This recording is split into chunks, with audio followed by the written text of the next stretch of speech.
back to Combat Sports Weekly. This is a roundtable. We got a new face, so we'll give you guys the rules. Let's kick it.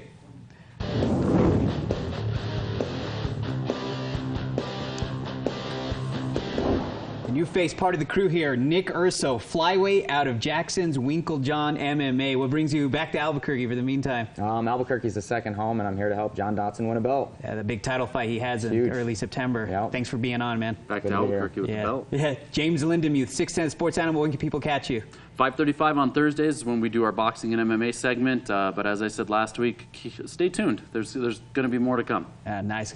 Happy to hear about that. Michael Frankel, you're doing a bunch of stuff, man.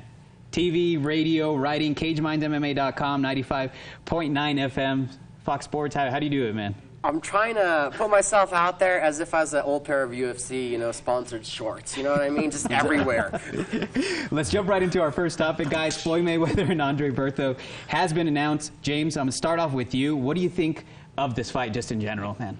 I know it's getting killed, the fight, as far as, whether it's a worthy opponent for his 49th fight and the last fight of his contract with Showtime and CBS. I don't mind the fight. I think Berto, despite the fact I know he's lost 3 of his last 6, I mean, he's had some struggles. He's a quality opponent. Like, he could present some problems for Floyd. Is it going to sell anywhere near what Pacquiao and him did? No, but it'd be silly to expect that. So I don't mind the fight all that much. I'm excited to see it. Yeah, Micah. I've looked him up on Boxing Rec, Berto, and I found, 22nd in the world, 13th in America. I like the Mir Khan fight better. Not interested in this really at all. I think a lot of people thought about it. What do you think of the odds? 80-1 favorite. It's sometimes some casinos even 100-1. Wow. I know nothing about boxing, and I'll put it there. And if he doesn't win a decision, I'll sell my house. I'm like, he's winning a decision. This is Floyd Mayweather. Come on. I don't think that Berto's going to do it. Will you watch the fight? No, I'm sure we'll be somewhere else covering something local. Yeah, the MMA reporter won't cover it. Is it his last, though? Does anybody actually believe that? If it's his last, then maybe. He's like, you are sort of familiar with Berto being from Florida. Yeah, he's a Florida guy. With Mayweather, all I'm hearing about is Rousey and Conor. I just found out about Berto from you guys. So I'm hoping he pulls out and Rousey, takes the lead and gets the fight against Mayweather. Then I'll watch it. Yeah, what do you feel will attract you more to the sport? Boxing? Yeah. Finishes, some finishes. Maybe a Pacquiao reincarnation or something. And he brings up the Pacquiao reincarnation. Potentially, he might, you guys talked about Amir Khan, he might actually have that fight against Amir. Apparently, he's going to go down in the Middle East somewhere. I don't know how you guys feel about a fight happening out there. I'm in on that one. I don't care where it is. I'd like to see that fight. Well, just because a lot of people were hoping that Amir Khan, because he's so talented, would essentially fight Floyd Mayweather. That's why he signed with Al Heyman, the advisor, to potentially get that fight with Floyd Mayweather. But here he is, 3 fights in, and it's not going to happen. As far as the 180-1 favorites, it's just unbelievable. I don't think I've seen that specifically with Mayweather ever in any of his fights. They're always semi-close. Well, I know they were mentioning that Rousey was one of the largest favorites in combat sports history, so I don't know that we've seen anything like that. And I believe Ronda was 17 or 18 to 1, and even that was astronomical. Right. Very next topic.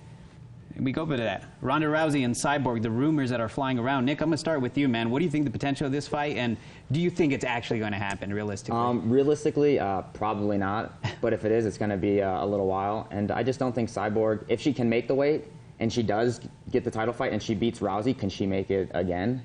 I mean, so it's really not a fight that I think makes a lot of sense at 135, unless Cyborg fights at 135 consistently, maybe, or at least once. Has she even fought at 35 yet? No, right? No, I don't think so. She is about to make weight, and that is what's supposed to happen in Invicta, and that would put her up against Tanya Evinger, who has like 25 fights under her belt and 16 wins. So it's no walk in the park to get to Rousey, and she has to make that 150 before they're going to give her that Michael, we'll let you continue. You're 30 seconds now. Go ahead. Sorry, I jumped in. Go right ahead. The fight here. It's Mayweather-Pacquiao for MMA. There's too much hype, too much talk. Both camps are hyping it. There's too much money to be made for it to not happen, but that weight issue could stop her from happening. The UFC, Ronda Rousey's camp, everybody that backs her is adamant. This has to be 135 pounds. 140 is not an option. It's business. Yes or no? Does it happen at 135? Does it happen at all? I want to say yes because I really want to see it. Yeah, James? It does. I've been a huge sports fan my entire life, but what I've really started to boil my thoughts down to is at the end of the day, it's about making money. Right. It really, really is. You look at the NFL, you look at the MLB. all of it, it's about the dollar at some point. So the fight does happen, I think. They make it happen somehow. What do you think of the odds? Cyborg a little bit, I think, over a 2.5 to 1 underdog in this fight. Do you think that's fair? Yeah, I mean, I guess, because Cyborg's had a really, impressive career. She's looked very impressive, in some of her fights.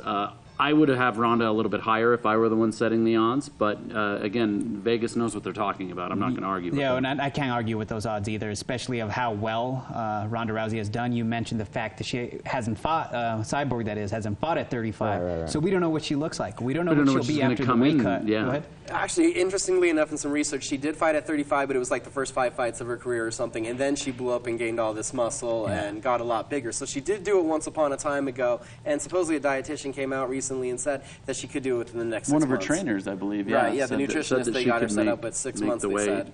That's pretty amazing, and if this fight happens, I think... When you think about the first couple fights, though, if you think about Manny Pacquiao's first fight, he fought at, 107? Yeah. I think, so... Yeah. So we move on to the very next topic that, I also wanted to talk to you guys specifically because of what we saw. Michael Johnson this weekend at UFC Nashville. You reacted first, so what did you think about that poor decision, man? Yeah, I want to say I was blown away, but I really wasn't because the decisions lately have been pretty bad. Yeah. When they're bad, they're terrible. Yeah. This bug's driving me nuts. But, I think...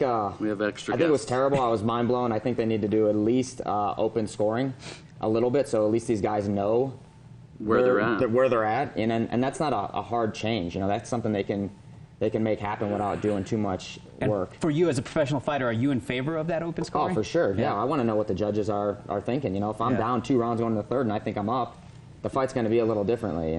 There's going to be a lot less. Right, James. Your thought on open scoring and of course the bad decision. I'm right there with him. I mean, because your game plan would change entirely. Oh, for sure. If you know you need a knockout in the third, you're going to go out and you're going to look for one. You're going to go out and try to win that fight. I honestly, it was sad. Like I thought it was similar to when Paulie Malignaggi got robbed out in New York City. I was baffled by that decision, and that's when we kind of started to see a bit of a decline in boxing. And so I'm hoping that this is a singular incident and that we can avoid that. Yeah, Micah. I had a 29-28 for Johnson. I thought when it was going to the decision, bad judging. We're really used to it in MMA, and I wrote a piece a long time ago said we should have a scoreboard. Most of these arenas that they have venues for host hockey, host other kind of athletics. There's a scoreboard in there. Put the open scoring up there. Give the tally on the board.